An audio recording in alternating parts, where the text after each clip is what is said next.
We're beginning this course with an overview of the theoretical framework functionalism. It's also referred to as the order model. Every framework begins with a set of assumptions. These assumptions allow us to focus on particular aspects of complex social phenomena. You're probably already familiar with functionalism as your schooling experience is based on its premises. This is one of the reasons why we're only spending a week on this theoretical perspective. Now, functionalism focuses on how a society's parts are in harmony with one another. They cooperate with one another because they need each other to accomplish the things that are beneficial to all. Functionalists determine what are the manifest and latent functions or consequences of social structures, social norms, and or social activities. A manifest function is an intended consequence of structures, norms, or activities. For education, a manifest function is to create an adult who has basic competencies in reading, writing, and arithmetic, who has a shared understanding of our society's history and has a shared identity of being an American. A latent consequence is an unintended consequence of the structures, norms, or activities. A latent function of schools is that a parent will use schools as a babysitter so that they can work, study, engage in community service, and or leisure. The people who initially promoted schooling were not thinking about these types of rationales for schools, but this function of school is an important one nonetheless, and critical for the stability and continuity of our society. Just look at what happened, and disproportionately to women, when the COVID pandemic shut down all schools, in addition to like commerce. Functionalists see society as analogous to a clock where its different component parts work together. I'll talk further about this in the next slide. So a society is the largest social organization to which a person owes their allegiance. It's an aggregate of people who are united by a common culture and who have a shared geographic location. In other words, there are clear boundaries to these groups in terms of membership and territory. You may be thinking, Dr. A, we have a very divided nation right now, to which I would say, yes, we are. But a functionalist doesn't focus on that part of our society. They focus on the parts where we as a substantial portion of us at least have a common culture, even if the part of our culture we share is an acknowledgement that we are diverse in the number of ideologies, values, and priorities. At any given point in time, people in a society are constrained by the dominant norms, values, and roles, even if they reject them. And those norms, values, and roles that are dominant in a society are the result of years of evolution. A society is a social system in that it has multiple parts and its parts are interdependent and linked. And from this perspective, order and predictability are the focus. Earlier, I used the analogy of a clock. There are different parts and they all connect. Change in one causes change in another. I also want you to think about society as more than just the sum of its parts. Kind of like a human isn't just a mass of cells. All their pieces together make a whole that is different and greater than just the sum of the parts. But those parts are also organized into social institutions, which are similar to the different systems in the human body. These social institutions are arrangements that channel behavior in prescribed ways in important areas of our social life. These normative elements, which basically means like the behavioral expectations, like norms, values, and role expectations, these are normative elements, right? Norms, values, roles. And Peter Berger had once said that institutions provide procedures through which human conduct is patterned and compelled to into grooves that are deemed desirable by society. And this trick is performed by making the groups appear to the individual as the only possible ones. So I kind of want you to think about how, the idea of socialized medicine is really problematic or crazy for a lot of people in our society. And, that's because the way that institutions work, they compel us to think about like the problems and the challenges that other ways of doing things, may present. And so we resist even entertaining alternative ideas, again, because our social institutions channel us into kind of internalizing a sort of logic associated with each institution. So Each component part or each social institution addresses a common problem that society must address if the society is to persist. Common social institutions that exist in industrialized nation states are family, education, polity, economy, religion, science, and medicine. Each of these institutions have specific primary functions, yet they depend on and affect other social institutions, much the same way that those different social systems you see, those different systems you see here are interconnected and dependent upon one another in the human body.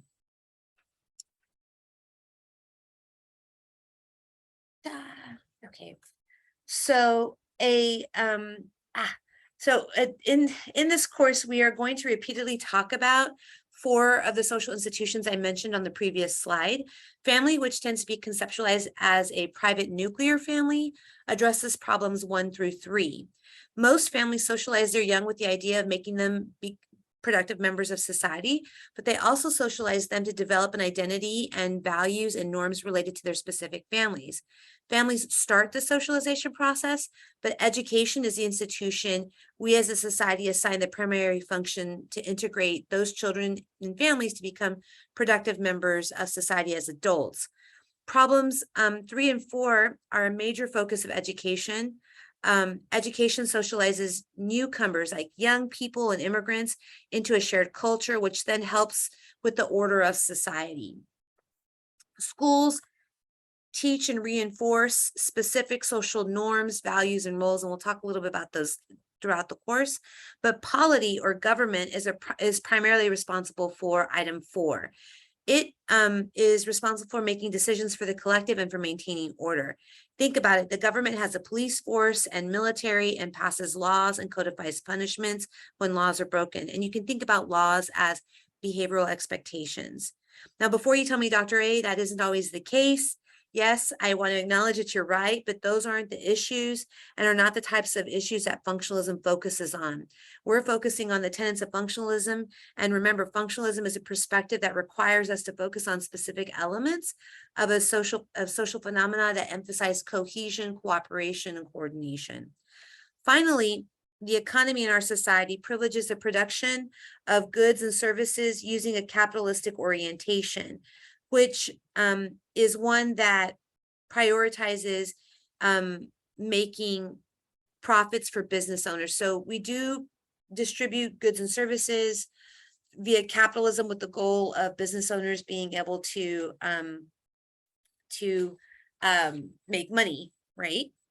Okay. And another characteristic of societies is stratification, the hierarchical ranking of people based on wealth, power, prestige, and material resources. Functionalists emphasize that inequality exists across all societies, no matter what type of society is. There's some degree of inequality. It's just the type of inequality and the degree of inequality actually changes across society types. And because it's in all societies, they conclude it must serve a useful function. According to some functionalists, inequality functions to motivate talented people to do the most important tasks of a society. Some jobs are more important than others, and we need to incentivize people to choose to make sacrifices to do those jobs. The differential rewards that are allocated to different occupations are the motivation to get people to do them. And our education system is the means we use to train people for tasks, especially those tasks that require exceptional skills.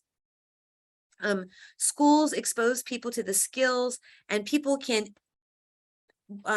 enter into schools, right? We have universal public education, and you can exit the school. I think in the United States, from some states, it's as early as age 15, but free public education is provided up until high school completion until you graduate. And so in that sense, right, and there's even resources available for lower income individuals so they can pursue their education either through community college, trade schools, or undergraduate universities, and then even higher. But we even have these mechanisms that allow for that to happen. And because people are able to exit the education system and enter the economy when they want, that characteristic of schooling actually helps to promote order and stability because people are choosing when to exit the education system. I've color coded the social classes associated with the pyramid on the left of the screen to the social classes when you exit the education system in that pipeline that's on the right. And you can see that the social classes are associated with different educational attainment levels. It's not perfect in terms of the ranking, but it's pretty predictable. The lower the education, the less one earns, the less choices one has, which is an element of power, the less prestige people have. And in this sense, having the quote unquote choice to exit a school or schooling also cools out the potential conflict, because people will say, well, I chose to leave school, I chose to change my major. And so, where I'm at in the economy is really on me. Now, if you thought, but Dr. A, at any point in this lecture, or while I've been talking, yes, I'm not dismissing the buts here, but I am saying that you are thinking about things that don't necessarily jive with this perspective. Those issues like are the most important jobs in our society really the ones that are best compensated? Do people really have a choice when they exit school, etc.? Yeah, those are all valid points, but they're not of concern from the functionalist perspective. Here are some attributes of our education in the United States. I think it's important to acknowledge these characteristics just so that we have a shared understanding of what we will be focusing on for this course. Like, while we will be talking about all of these elements here, our primary focus for this course is grades K through 12 and the universal public or free part of our schooling in the United States. So all children are entitled to public education. Some states only require education or publicly fund education from 1st grade to 12th grade. There's some states in localities that'll fund kindergarten and will also fund some preschool. So there are some variations, but for the most part, most states fund grades 1 through 12, or most states, well, all states fund grades 1 through 12. Some states fund kindergarten. It may be universal or it may not be universal. Schools are organized into school districts. School districts are governmental entities that make decisions for all the schools within its boundary. And school districts emphasize local control. So the school districts have publicly elected officials that help with the decision-making process for public schools. And so these are our school boards at the local level. Schools historically have been modeled after a neighborhood school model, which basically means that there are boundaries drawn around the schools, and families that live within those boundaries are entitled to attend those public schools. Another characteristic is that our schools expect parents and teachers to be partners in their children's education. So yes, teachers teach lessons, but they also expect the parents to reinforce those lessons and reinforce what's happening in school. Schools are organized by age category, not by ability. So regardless of how fast of a learner you are, how prepared you are, if you come into school as a kindergartner who can already read, that's not really what's critical in terms of your assignment. What's critical in terms of your assignment is how old you were by either August 30th or September 1st. As I said before, preschool is optional. K through 12 in the state of Texas is universal and public and available to all people. And like I said, though, earlier, that's not consistent across all states. States actually have the right to make decisions about what their education is going to look like within that state. Junior colleges typically are 2-year colleges. They tend to be local. They offer associate's degrees, which are 2-year degrees that you can and degree course offerings that can transfer over to a 4-year university. But junior colleges also offer technical certifications and applied associate's degrees and certificates. And those can help you have entry into specific jobs. But typically the classes and the certifications and the training that happen for those degrees aren't transferable to like liberal arts or, university type degrees. Four-year university typically doesn't offer an associate's degree, but does have those lower freshman, sophomore level courses. It's a 4-year curriculum program, and you graduate with a bachelor's degree. And then that bachelor's degree allows you to, if you chose, you can either exit into the economy or you can pursue graduate or professional education. Graduate education is a master's degree, a PhD, an MFA, an EDD. Professional education are things like MDs, right, a medical degree, DDS, right, dentistry, a JD, doctorate of jurisprudence, which is a law degree, and it allows you to become or to test to become a member of a specific profession that requires or mandates that you have an undergraduate degree and more specialized training. That typically happens in a graduate program at a university. Okay, there's that. All right, so for functionalists, one of the questions that gets asked is, how do we get an individual to become part of a larger society and fulfill necessary roles for the continuity of society? And this is a basic concept of the relationship of the individual to the education system and to the larger society for this course. Young people enroll in schools to learn commitments and capacities. So we're training our youth around to learn skills, values, and appropriate social roles.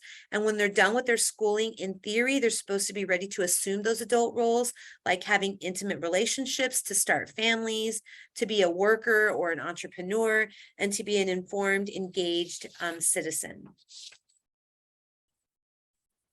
As I mentioned earlier, and I have this up here again because I have to emphasize how important inequality is from the functionalist perspective, and how here it's indispensable and seen as a positive thing and critical for the functioning and stability of society. Now, there's another theoretical framework, conflict theory, that actually takes issue with this assumption. And so if you're having challenges with functionalism, I want you to reserve those challenges. Put those to the side. I want you to think about education from a functionalist perspective for this first week. And then we're going to be looking at education from a more critical orientation, using conflict theory in weeks 2 and 3, and then using symbolic interactionism in weeks 4 and 5. Okay, so education from the functionalist perspective is the means by which we identify the most talented, and where you exit in school or where you exit from school influences or shapes where you reside within the stratification system. For most of us, we're okay with the inequality that exists in our society. We might not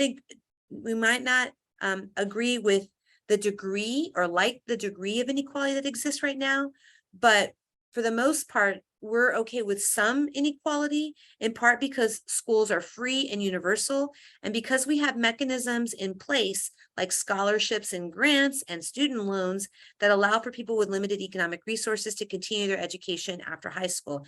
And this is especially true for really talented people, right? So that helps to maintain the order and stability. Now, these are the 4 readings that we have for this part of the course. The Gosselin piece is going to be looking at the functions that education serves, both the manifest and the latent functions. Parsons is going to be explaining how the education system works in terms of the integration and allocation of individuals. And Wong is going to be telling us and sharing with us how choices around curriculum, what is taught in our schools, is made, and what are the things that people who are part of the textbook adoption committees thinking about, and then how does that connect to the continuity and stability of society. The Regal and Crum piece is a piece that actually helps us think about the role that people's individual values and orientations play and how high they move up the education ladder. But it also highlights the importance of the structure of the education system, especially for people whose parents didn't actually go to college. And so, again, we'll be thinking about and talking about how this helps to promote the stability of our society, and also getting people to and talented people to pursue training so that they can assume quote unquote important jobs within our society. Okay, so that's it for conflict theory. There's a little sheet, there's a one pager that's on Blackboard. If you haven't looked at it, go back and look at it. It's a good reference point for you that you can always turn to as we're reading these pieces. And I want you, when we're reading each of these pieces, I want you to ask yourself which tenets of functionalism this this article is connecting with. Okay, that's an important thing to think about over the course of the 4 readings that I'm going to assign, or I have assigned for you. Okay, welcome, and here we go. Get ready for the next lecture.